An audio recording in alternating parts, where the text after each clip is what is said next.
The story of Rahab is found in the book of Joshua in the Bible. Here is a summary of her story. Rahab was a woman who lived in the city of Jericho, which was a fortified city in Canaan. The Israelites, led by Joshua, had crossed the Jordan River and were preparing to conquer the land of Canaan as part of God's promise to the descendants of Abraham. Joshua sent 2 spies to Jericho to gather information about the city and its defenses. The spies entered the city and stayed at Rahab's house, as she ran an inn near the city wall.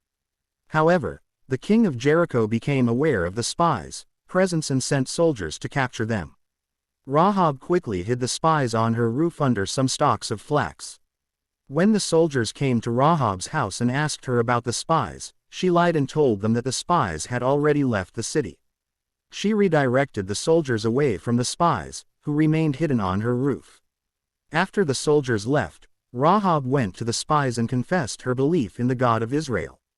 She explained that the people of Jericho were terrified of the Israelites because they had heard about their victories and the miracles God had performed for them, particularly the crossing of the Red Sea during the Exodus. Rahab believed that the God of Israel was the true God, and she asked for protection for herself and her family. In return for her assistance in her faith, the spies promised Rahab that they would spare her and her family when they conquered Jericho, on the condition that she mark her house with a red cord and keep her whole family inside. Rahab agreed and let the spies escape through a window, as her house was built into the city wall.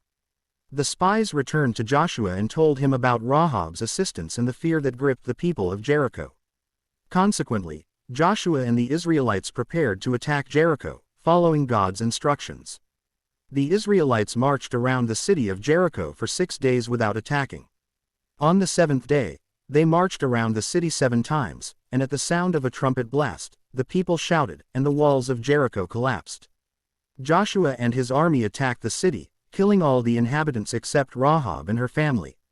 Rahab and her entire family were safely brought out of Jericho and were integrated into the Israelite community.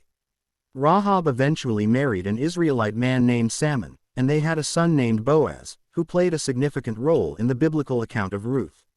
Rahab's story highlights her faith, courage, and the mercy of God.